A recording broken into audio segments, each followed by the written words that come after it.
Hello friends, आपके जो भी डाउट्स है वो कमेंट्स में लिखिए। आपके सारे डाउट्स 7 आवर्स के अंदर सॉल्व कर दिए जाएंगे। अगर आप इस वीडियो की नोट्स चाहते हो तो टेलीग्राम की लिंक नीचे डिस्क्रिप्शन से मिल जाएगी। हमारा अगला एग्जाम्पल है, the electric field components in figure are E x is equal to alpha x raise to 1/2, E y is equal to E z is equal to 0, in which alpha is equal to 800 newton per coulomb metre raise to 1/2.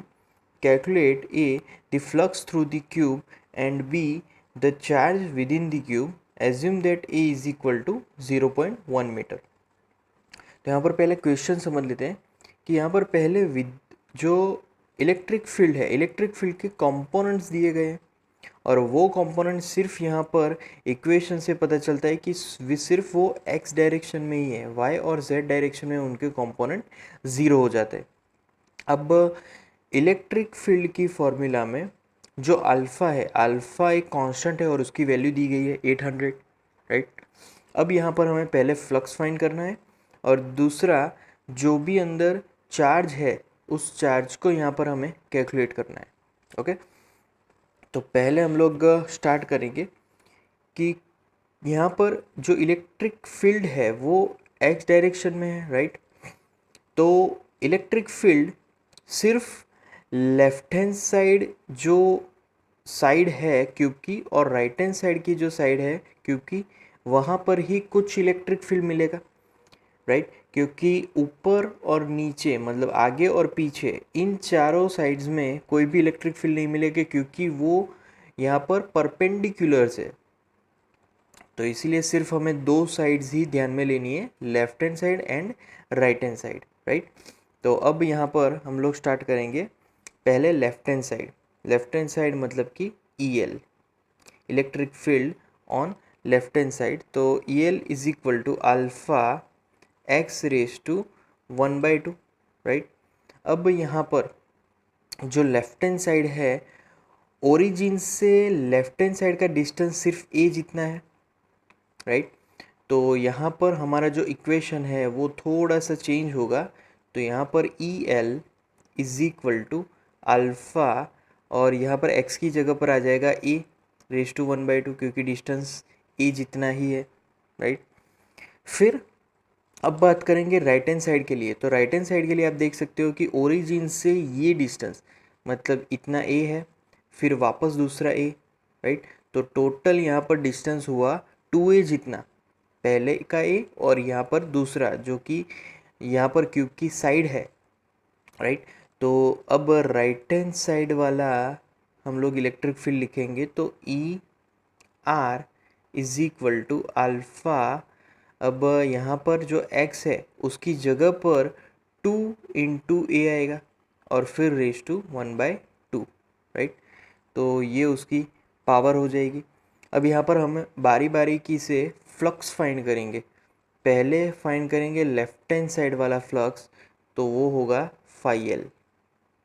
तो phi L is equal to, अगर left hand side वाला flux है तो left hand side वाला electric field into surface area of left hand side, right.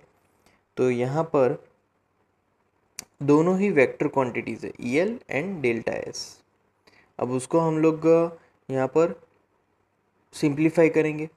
तो E L, तो E L मतलब यहाँ पर E L into delta S, dot product है तो कॉस थीटा आएगा। तो यहाँ पर कॉस थीटा और थीटा दोनों का एंगल है E L and delta S का।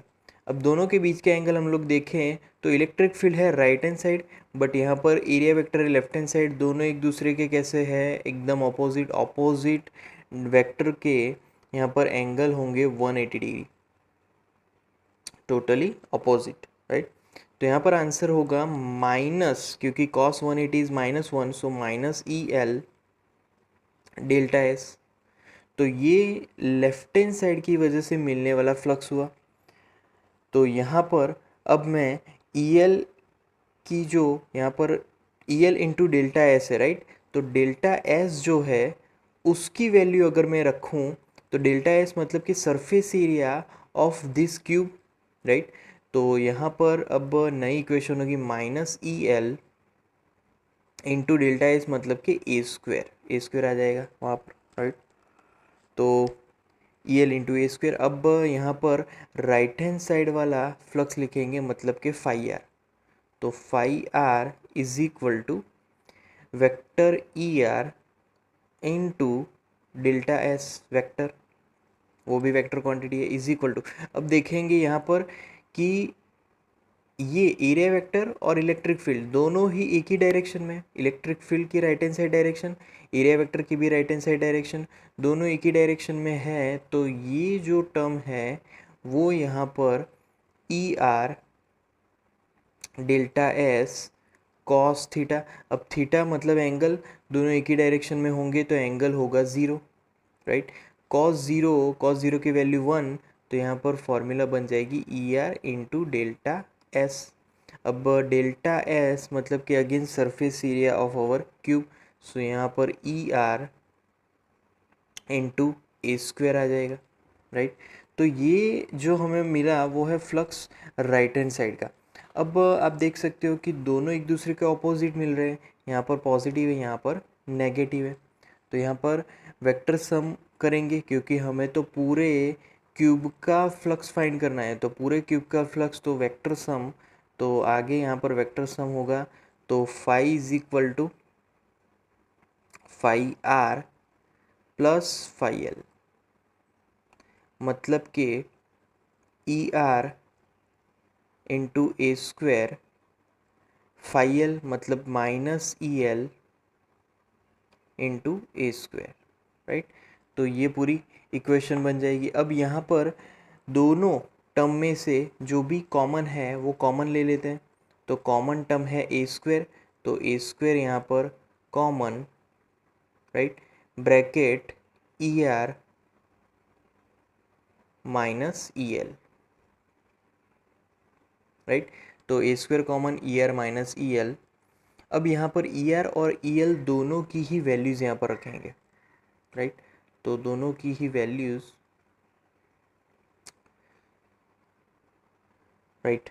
तो पहले है ई आर, राइट, तो a square bracket E are. तो ई आर हमने फाइंड किया था, तो वो है अल्फ़ा, राइट, यहाँ पर। तो यहाँ पर पहले मैं अल्फ़ा भी कॉमन ले लेता हूँ, अल्फ़ा भी कॉमन है, राइट। तो a square into alpha common, and फिर ब्रैकेट में 2a whole raise to 1/2, right, minus, अब ई एल कितना है, तो ए रेज टू 1/2, तो a raise to 1/2, right, bracket complete, okay. अब इज इक्वल टू, अब इसको कैलकुलेट करें तो इसमें से ए बी कॉमन निकल सकता है, ए रेज टू 1/2। तो ए रेज टू, यहाँ पर ये जो 1/2 है और ए स्क्वायर है, ए स्क्वायर और ए रेज टू 1/2 दोनों मिलेंगे, तो 2 प्लस 1/2 मतलब कि ए रेज टू 5/2, राइट। तो 5/2 मिलेगा into alpha, alpha as it is, bracket, अब जो बचा वो लिखेंगे तो √2 बचेगा, 2 रेज टू 1/2 मतलब कि √2, राइट। तो √2 माइनस 1, राइट, तो √2 माइनस 1 ब्रैकेट कंप्लीट। तो ये फॉर्मूला लास्ट में मिली। अब यहाँ पर सारी वैल्यूज़ लिखें, तो पहले अल्फ़ा की वैल्यूज़ है 800 इंटू ए की वैल्यू है वो है 0.1, राइट। कहाँ से मिली, ये रही 0.1, तो 0.1 raise to 5/2, right, into bracket √2 minus 1, right. तो ये पूरी वैल्यूज़ मिली हमें यहाँ पर।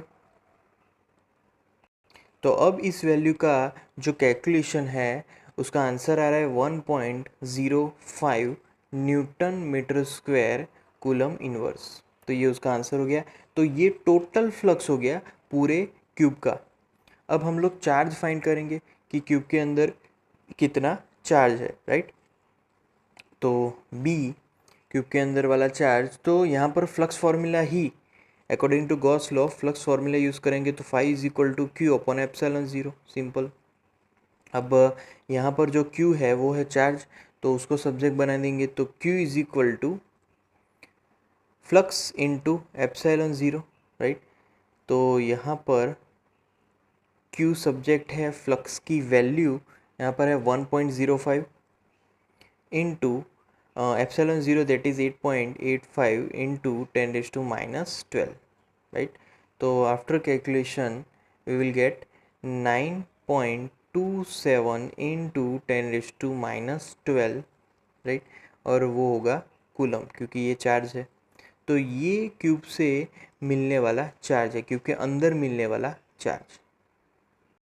ओके, नेक्स्ट क्वेश्चन को समझते हैं। An electric field is uniform and in the positive x direction for positive x and uniform with the same magnitude, but in the negative x direction for negative x, it is given that E is equal to 200 I hat Newton per coulomb for x greater than 0 and E is equal to minus 200 I hat Newton per coulomb for x less than 0. A right circular cylinder of length 20 centimeter and radii 5 centimeter has its center at the origin and its axis along the axis, so that one face is at x is equal to 10 centimeter and the other is at x is equal to minus 10 centimeter as shown in the figure. तो ये पूरा question का concept है। अब पहला question है what is the net outward flux through each flat face, right. तो पहले हमें नेट आउटवर्ड फ्लक्स फाइंड करना है। तो क्वेश्चन के हिसाब से यहाँ पर ये मैंने डायग्राम बनाया है। लेफ्ट हैंड साइड के लिए electric field left hand side direction में होगा, राइट हैंड साइड के लिए electric field right hand side direction में मिलेगा। तो पहले हम लोग फाइंड करेंगे लेफ्ट हैंड साइड वाला फ्लक्स। तो phi L, left hand side मिलने वाला flux phi L is equal to vector E dot vector delta S, right. तो यहाँ पर वेक्टर ई इलेक्ट्रिक फील्ड है 200, तो 200, right, I hat dot delta S, right. अब यहाँ पर 200 इंटू डेल्टा एस यहाँ पर फाइंड करेंगे। तो यहाँ पर सिलेंडर लिया है, मतलब कि सिलेंडर का जो डेल्टा एस है सरफेस एरिया है वो है पाई आर स्क्वायर, राइट। तो पाई आर स्क्वायर फॉर्मूला के हिसाब से 200 इंटू वैल्यू यहाँ पर पाई इंटू रेडियस है 0.05 होल स्क्वायर, राइट। तो ये जो टर्म है, क्योंकि रेडियस 5 सेंटीमीटर दिया है उसको हमने मीटर में कन्वर्ट किया है, राइट। तो यहाँ पर कैलकुलेशन मिलेगी 1.57। अब एक्चुअली यहाँ पर लेफ्ट हैंड साइड है, तो यहाँ पर हमें आंसर मिला है पॉजिटिव में। अब पॉजिटिव आंसर क्यों मिला है, लेफ्ट हैंड साइड है फिर भी, क्योंकि दोनों ही लेफ्ट हैंड साइड है, इलेक्ट्रिक फील्ड भी लेफ्ट हैंड साइड है और एरिया वेक्टर भी लेफ्ट हैंड साइड है, इसीलिए यहाँ पर पॉजिटिव मिला है। अब यहाँ पर right hand side flux find करेंगे, तो राइट हैंड साइड भी दोनों ही आप देख सकते हो यहाँ पर दोनों एक ही डायरेक्शन में, राइट हैंड साइड डायरेक्शन में, तो वहाँ पर भी हमें फाई आर सेम मिलेगा और वो भी पॉजिटिव मिलेगा। तो आंसर होगा 1.57 newton metre square coulomb inverse, right. तो वहाँ पर भी पॉजिटिव मिला। तो ये है फ्लक्स लेफ्ट हैंड साइड और राइट हैंड साइड के अकॉर्डिंग। अब यहाँ पर दूसरा जो क्वेश्चन है वो मैं यहाँ पर पढ़ रहा हूँ। सेकंड क्वेश्चन है कि जो अपना सिलेंडर है, सिलेंडर के जो कर्व सरफेस है वहाँ से फ्लक्स कितना मिल रहा है, राइट। सिलेंडर का कर्व सरफेस का फ्लक्स, तो वो कर्व सरफेस उसका मिडल पोर्शन है, मतलब कि फाई एम लिखते हैं। तो phi M is equal to उसकी भी फॉर्मूला होगी delta E vector E into delta vector S. अब आप देख सकते हो कि जो सिलेंडर होता है उनमें जो उसका एरिया वेक्टर होगा वो डाउन साइड होगा, डाउन साइड जो सरफेस होगी उसके लिए, अप साइड सरफेस होगी उसके लिए अप साइड होगा, राइट, साइड के लिए साइड में होगा।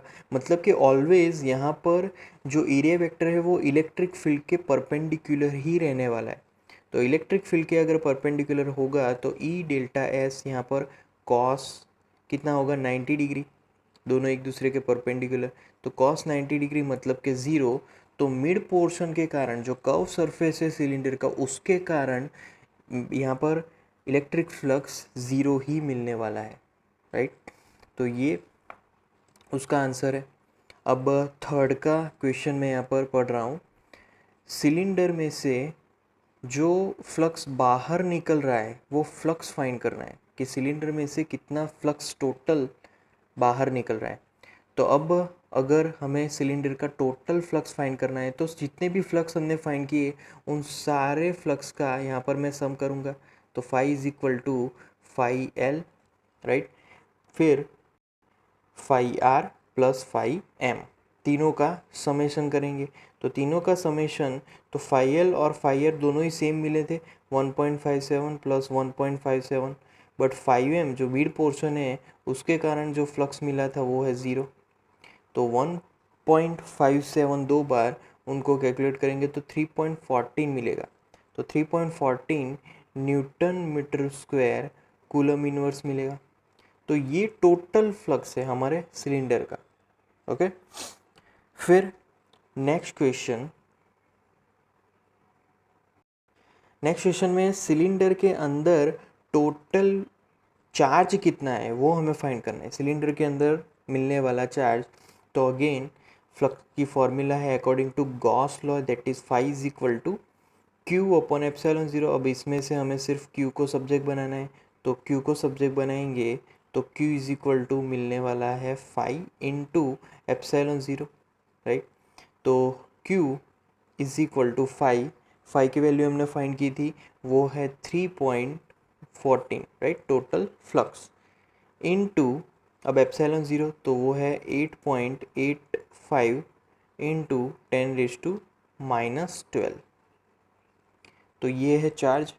अब चार्ज की वैल्यूज़ यहाँ पर लिखेंगे कैलकुलेट करके। तो Q is equal to 2.78 into 10⁻, यहाँ पर आएगा -11 और वो होगा कूलम। तो ये है फिक्स चार्ज की वैल्यू। अब हमारा नेक्स्ट टॉपिक है application of Gauss law, right. तो एप्लीकेशन ऑफ गॉस लॉ में बेसिकली हम लोग यहाँ पर जो भी इलेक्ट्रिक चार्ज है उसके डिस्ट्रीब्यूशन के कारण, राइट, जो भी इलेक्ट्रिक फील्ड मिलता है वो हम फाइंड आउट करते हैं। बट कुछ इलेक्ट्रिक चार्ज के डिस्ट्रीब्यूशन ऐसे होते हैं, राइट, कुछ इलेक्ट्रिक चार्ज डिस्ट्रीब्यूशन कॉम्प्लेक्स होते हैं कि जिसको हम लोग गॉस लॉ से फाइंड करते हैं, राइट। तो वहाँ पर हमें गॉस लॉ का जो सिमेट्रिक लॉ है वो अप्लाई करना पड़ता है कि जिससे हम लोग easily electric field find out कर पाए। तो यहाँ पर पहला सब टॉपिक है field due to an infinitely long straight uniformly charge wire. तो यहाँ पर इनफाइनाइट डिस्टेंस, इनफाइनाइट लेंथ वाला हमने वायर लिया है और उसके कारण मिलने वाला इलेक्ट्रिक फील्ड फाइंड करना है। तो उसके लिए ऑफ कोर्स हमें गॉस लॉ का यूज़ करना पड़ेगा, राइट। तो बेसिकली जो वायर है यहाँ पर वो इनफाइनाइट लेंथ का वायर है और उस वायर पे परफेक्ट जो चार्ज डिस्ट्रीब्यूशन है वो कंप्लीट चार्ज डिस्ट्रीब्यूशन है, मतलब कि कंटिन्यूस चार्ज डिस्ट्रीब्यूशन है और वो है पॉजिटिव चार्ज, ओके।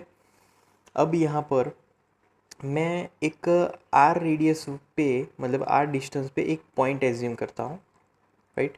तो उस पॉइंट को एज्यूम करने के बाद उस पॉइंट के अराउंड आर डिस्टेंस वाला एक यहाँ पर सर्कल ड्रॉ कर सकते हैं, राइट। आर, उस सर्कल का जो रेडियस है वो आर है। अब पी पॉइंट पे या फिर पी डैश पॉइंट पे या फिर पी डबल डैश पॉइंट पे, तीनों पॉइंट पे हमें इलेक्ट्रिक फील्ड सेम मिलेगा। क्यों? क्योंकि यहाँ पर एक सिमेट्री बन गई, एक सर्कल वाली सिमेट्री कि पी पॉइंट पे जितना इलेक्ट्रिक फील्ड होगा उतना ही पी डैश पॉइंट पे होगा, क्योंकि वो सेम डिस्टेंस पे है। कितने डिस्टेंस पे है? आर डिस्टेंस पे। पी डबल डैश पर भी सेम इलेक्ट्रिक फील्ड होगा क्योंकि वहाँ पर ये चार्ज तो सेम ही रहने वाला है, तो पी डैश पर भी इलेक्ट्रिक फील्ड सेम होगा। तो यहाँ पर सिमेट्री की वजह से सभी पॉइंट पर, सर्कल के सभी पॉइंट पर इलेक्ट्रिक फील्ड सेम मिलने वाला है। दूसरी चीज़ कि यहाँ पर जो हमारा जो वायर है उसकी यहाँ पर हम लोग अगर बोले तो लीनियर चार्ज डेंसिटी है लैम्बडा जितनी, और अगर लैम्बडा ग्रेटर देन ज़ीरो हुआ तो इलेक्ट्रिक फील्ड बाहर की तरफ होगा, आउटवर्ड डायरेक्शन में होगा, और लैम्बडा अगर लेस देन ज़ीरो हुआ तो इलेक्ट्रिक फील्ड इनवर्ड डायरेक्शन में होगा, अंदर की तरफ।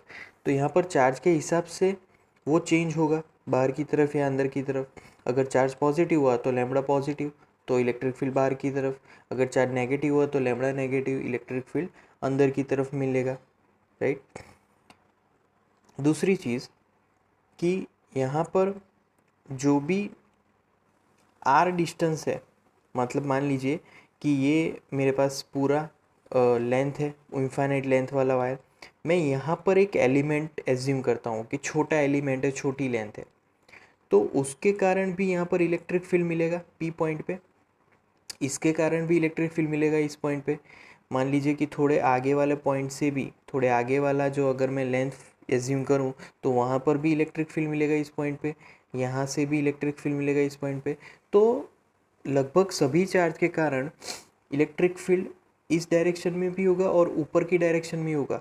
बट सबका वेक्टर सम करेंगे जब कभी भी ऊपर और नीचे जितने भी ऊपर वाले वेक्टर है और नीचे वाले जितने भी वेक्टर मिल रहे हैं उन सबका वेक्टर सम जब करेंगे तब हमें इलेक्ट्रिक फील्ड सिर्फ राइट हैंड साइड ही मिलेगा, क्योंकि यहाँ पर ऊपर की लेंथ और नीचे की लेंथ की भी सिमेट्री बन रही है। तो सिमेट्री के कारण हमें जो इलेक्ट्रिक फील्ड मिलेगा वो सिर्फ एक ही डायरेक्शन में होगा। मान लीजिए कि मैं अगर इस पॉइंट की बात करूं तो वहाँ पर भी इलेक्ट्रिक फील्ड एक ही डायरेक्शन में होगा और वो लेफ्ट हैंड साइड होगा, राइट। मान लीजिए कि पी डैश पॉइंट की अगर बात करें, राइट, तो पी डैश पॉइंट पे एक ही जगह पर इलेक्ट्रिक फील्ड मिलेगा। क्यों? क्योंकि वहाँ पर जो भी वेक्टर्स हमें मिल रहे हैं, मान लीजिए कि इस डायरेक्शन में, इस डायरेक्शन में, इस डायरेक्शन में, फिर इस डायरेक्शन में, सबका वेक्टर सम एक ही डायरेक्शन में मिलेगा और वो है सिर्फ ये वाला डायरेक्शन। तो इसीलिए जो कोई भी पॉइंट होगा जब कभी भी उस पॉइंट पे इलेक्ट्रिक फील्ड एक ही डायरेक्शन में मिलेगा, क्योंकि वहाँ पर वेक्टर सम होगा गॉस लॉ की वजह से। उसके बाद गॉस लॉ के कॉन्सेप्ट को डीपली समझने के लिए अब मैंने एक गॉसियन सरफेस जो कि सिलेंडर है उसको यहाँ पर एज्यूम किया है, ये वाला गॉसियन सरफेस, राइट, जिसका जो रेडियस है वो आर जितना है। अब यहाँ पर अगेन वो लेंथ ऑफ वायर लेना है जिस पे पॉजिटिव चार्ज है, उसके कारण पी पॉइंट पे मिलने वाला इलेक्ट्रिक फील्ड अगेन कौन सी डायरेक्शन होगी, सिंपली इस डायरेक्शन में, क्योंकि मान लीजिए कि यहाँ से इलेक्ट्रिक फील्ड मिल रही है इस डायरेक्शन में, यहाँ से इलेक्ट्रिक फील्ड मिल रही है इस डायरेक्शन में, बस उनका वेक्टर सम तो एक ही डायरेक्शन में मिलने वाला है और वो है लेफ्ट हैंड साइड। अब मैं स्टार्ट करूँगा कि यहाँ पर जो सिलेंडर मैंने लिया उसका सरफेस एरिया, तो सरफेस एरिया होगा उसका 2πr/L।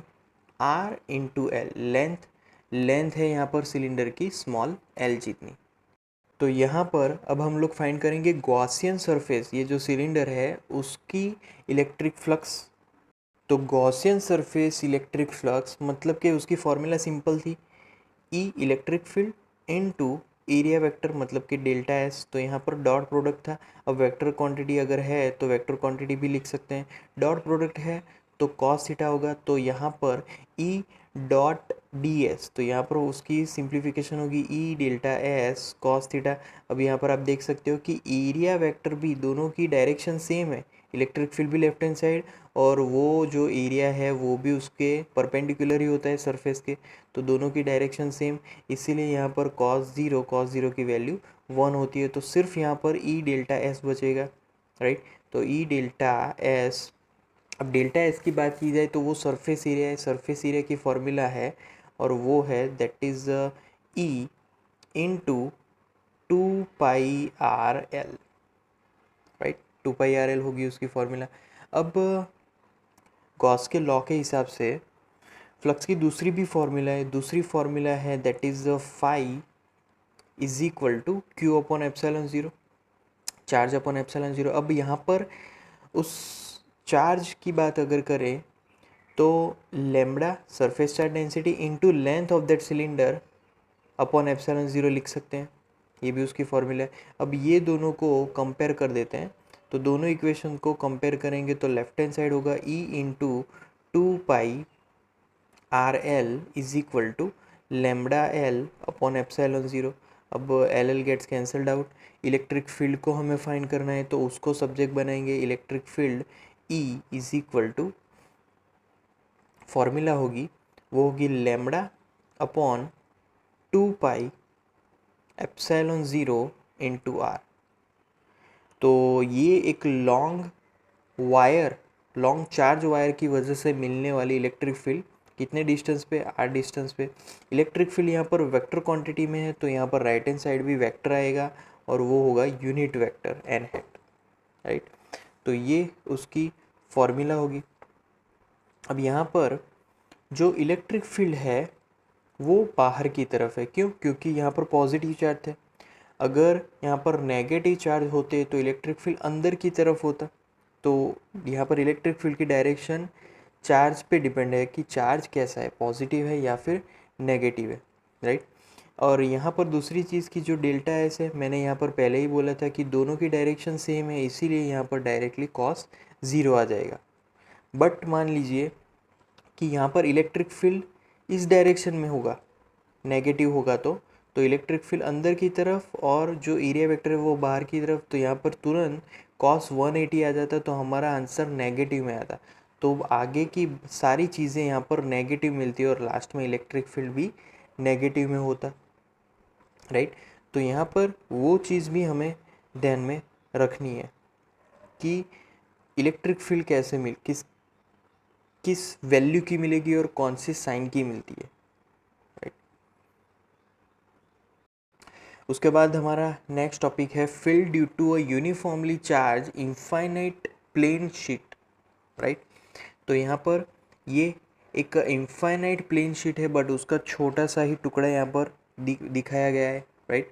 और यहाँ पर हमने एक रेक्टेंगुलर रॉड एज्यूम किया है और उस पे इलेक्ट्रिक फ्लक्स हमें फाइंड करना है, राइट। तो बेसिकली अगर ये जो हमने प्लेन शीट एज्यूम की है इनफाइनाइट, वो पॉजिटिव चार्ज है, तो ऑब्वियसली पॉजिटिव चार्ज के कारण इलेक्ट्रिक फील्ड यहाँ पर राइट हैंड साइड डायरेक्शन में मिलेगा और एक्स मतलब राइट हैंड साइड रेक्टेंगुलर जो ऑब्जेक्ट है उसके लिए electric field right hand side direction मिलेगा और लेफ्ट हैंड साइड जो ऑब्जेक्ट है उसके लिए electric field left hand side मिलेगा, राइट। तो अब यहाँ पर हम लोग अप्लाई करेंगे electric flux formula, right.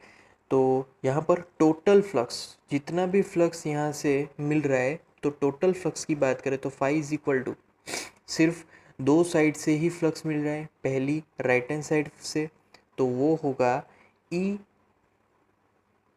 Into vector delta S, plus left hand side से मिलने वाला फ्लक्स तो वो भी vector E dot vector delta S, right. अब यहाँ पर दोनों ही कॉस ज़ीरो वाले टर्म है, दोनों ही यहाँ पर डॉट प्रोडक्ट हटाएंगे तो कॉस वाला टर्म आएगा, दोनों की डायरेक्शन सेम है तो कॉस ज़ीरो, सो ई डेल्टा एस दोनों में बचेगा, तो ई डेल्टा एस प्लस ई डेल्टा एस, अब दोनों का सम करेंगे तो यहाँ पर मिलेगा टू इंटू ई डेल्टा एस,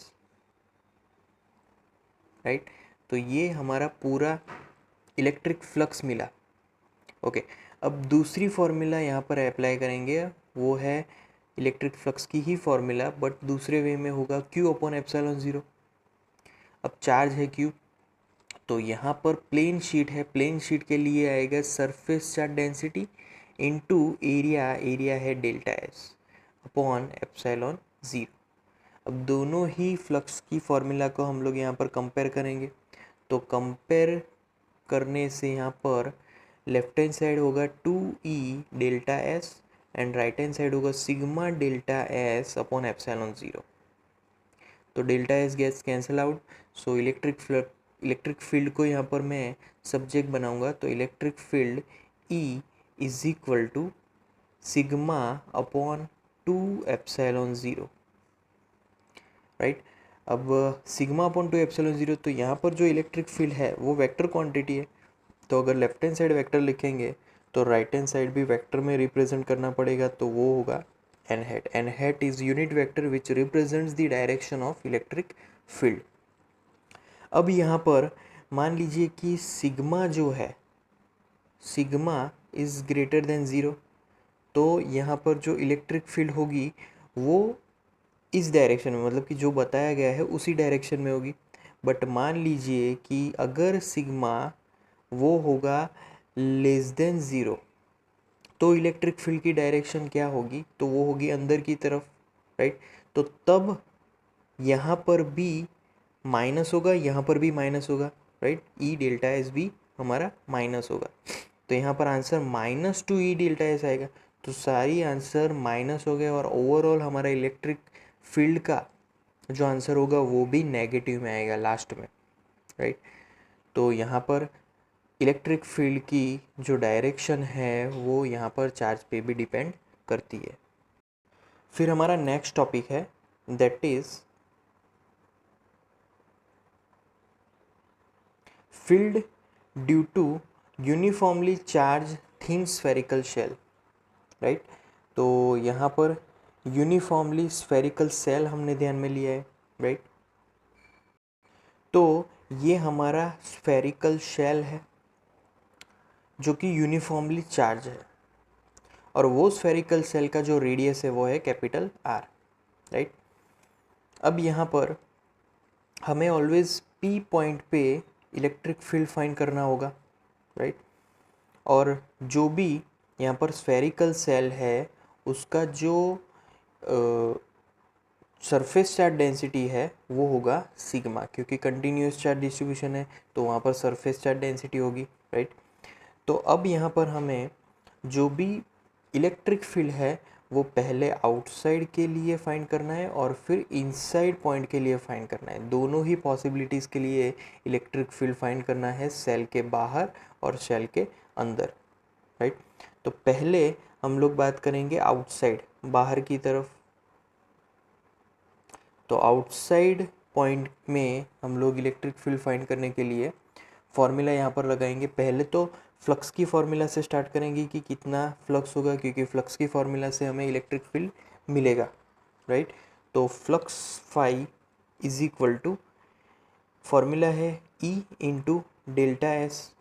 अब यहाँ पर स्फेरिकल शेल है तो इलेक्ट्रिक फील्ड की जो भी डायरेक्शन होगी उसी डायरेक्शन में डेल्टा एस ही होगा, राइट. तो cos 0, तो डायरेक्ट मैं ई इंटू डेल्टा एस लिख रहा हूँ, राइट. तो E इंटू डेल्टा एस के बाद यहाँ पर डेल्टा एस क्या है, तो डेल्टा एस है E इंटू, वो है 4πr², राइट.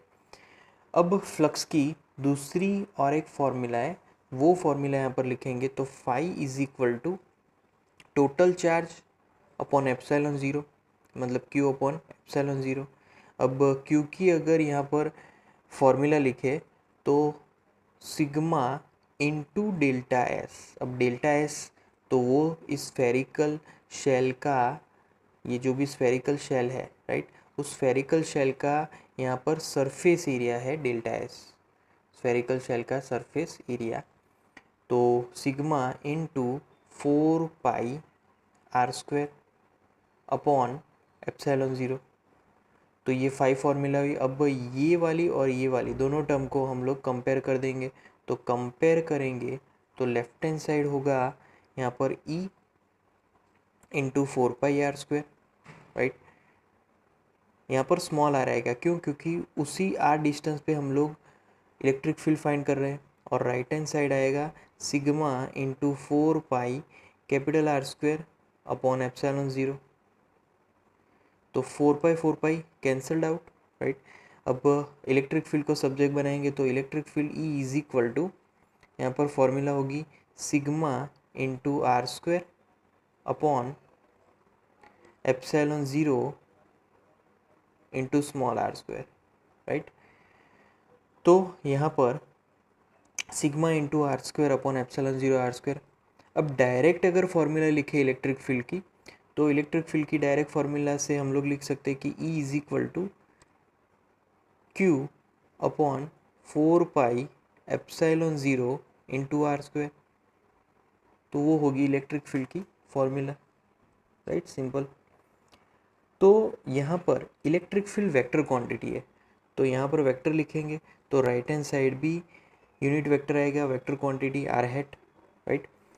अगर यहाँ पर Q ग्रेटर देन ज़ीरो है तो ऑब्वियसली इलेक्ट्रिक फील्ड बाहर की तरफ होगा, Q लेस देन ज़ीरो है तो ऑब्वियसली इलेक्ट्रिक फील्ड अंदर की तरफ होगा।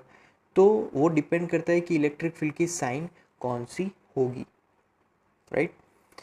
तो यहाँ पर जब कभी भी हम बाहर के पॉइंट पे इलेक्ट्रिक फील्ड फाइंड करना चाहेंगे तब हम लोग ऐसा एज्यूम कर सकते हैं कि जितना भी चार्ज इस स्फेरिकल शेल के पास है वो सारा चार्ज उसके सेंटर पे फोकस्ड है, क्योंकि सेंटर पे फोकस्ड होगा, हमें तो आर डिस्टेंस पे ही फाइंड करना है, तो डिस्टेंस रिलेटेड है यहाँ पर आर डिस्टेंस ही आएगा इलेक्ट्रिक फील्ड का, अगर आउटसाइड है तो यहाँ पर हम लोग चार्ज को फोकस्ड एज्यूम कर सकते हैं और आर डिस्टेंस पे इजीली फाइंड कर सकते हैं, क्योंकि जो भी डिस्टेंस पे हमें इलेक्ट्रिक फील्ड फाइंड करना है वही डिस्टेंस डायरेक्टली हमें यहाँ पर इलेक्ट्रिक फील्ड की फॉर्मूला में लिखना है, राइट।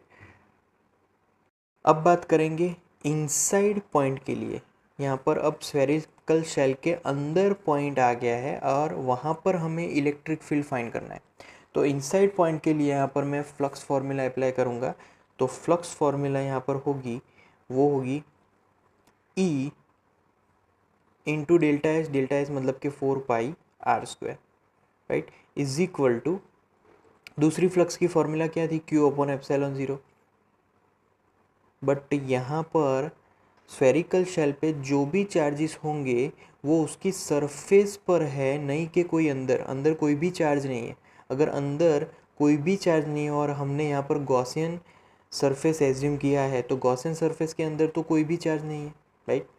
तो वहाँ पर जो हमारा Q है वो Q ज़ीरो हो जाता है, क्योंकि अंदर कोई चार्ज नहीं है। अगर Q ज़ीरो है तो ऑटोमेटिकली यहाँ पर E भी ज़ीरो हो जाएगा, तो यहाँ पर इलेक्ट्रिक फील्ड ज़ीरो मिलेगा। तो जब कभी भी हम लोग किसी स्फेरिकल शेल के अंदर इलेक्ट्रिक फील्ड फाइंड करना चाहेंगे तो वहाँ पर इलेक्ट्रिक फील्ड ज़ीरो होगा, क्योंकि वहाँ पर गॉसियन सरफेस के अकॉर्डिंग कोई भी चार्ज नहीं होगा।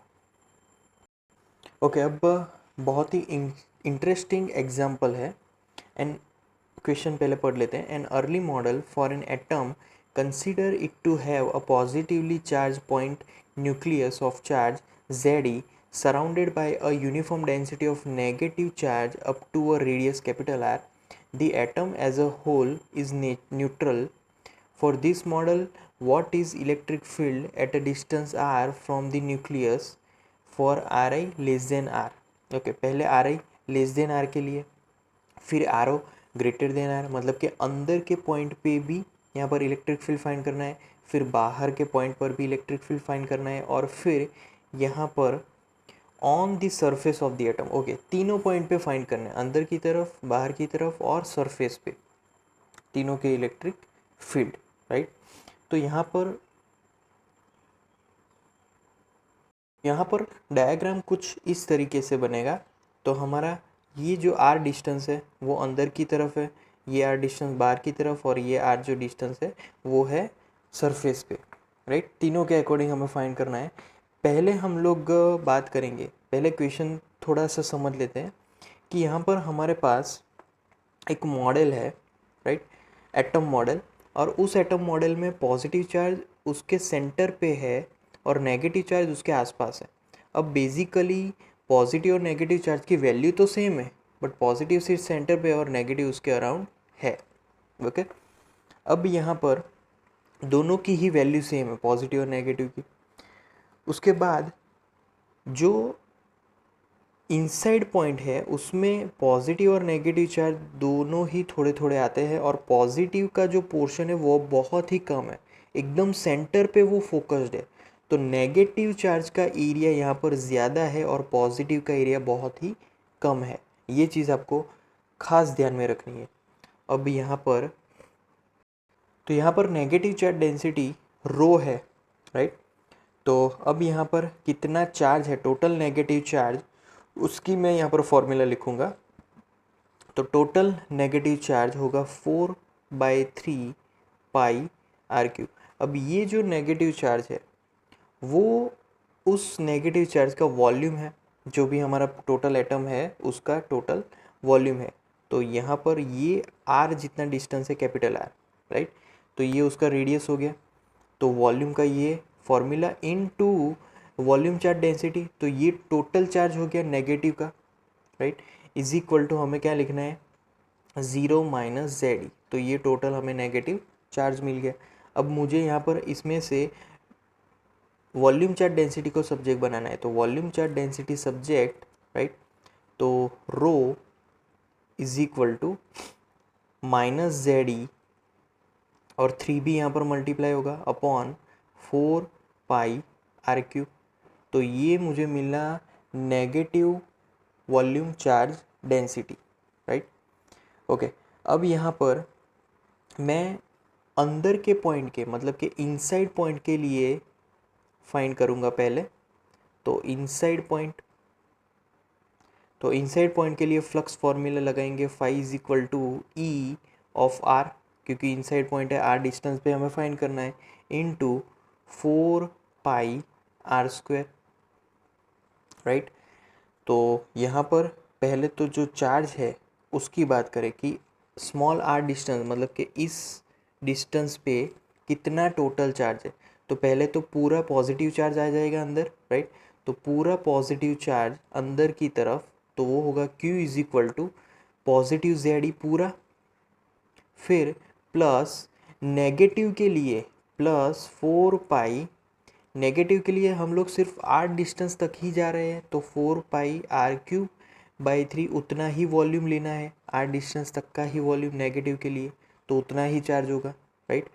अब Q की फॉर्मूला को यहाँ पर सिंप्लीफाई करें तो Q is equal to ZE, फिर आएगा माइनस, क्योंकि डेंसिटी है वहाँ पर, तो डेंसिटी की ये जो फॉर्मूला है वो वहाँ पर रखनी है यहाँ पर, तो वो फॉर्मूला चेंज होके मतलब करेंगे चेंज, पहले वैल्यूज़ लिख लेते हैं, 4 पाई r³/3, राइट। अब डेंसिटी कितना है, -ZE, तो यहाँ पर ये पूरी इक्वेशन आ जाएगी, राइट, इस हिसाब से। अब जो भी कैंसिल हो रहा है वो कैंसिल करते हैं, राइट, तो cancelling terms are 4 cancel, pi cancel, फिर यहाँ पर 3 कैंसिल हो रहा है, राइट। तो ये जो टर्म बाकी बची वो लिख लेते हैं, तो यहाँ पर वो टर्म होगी Q is equal to ZE minus ZE into r³ upon capital R³, right, इतना ही बचा। तो ये हमारा चार्ज है सिर्फ आर डिस्टेंस तक का, ओके।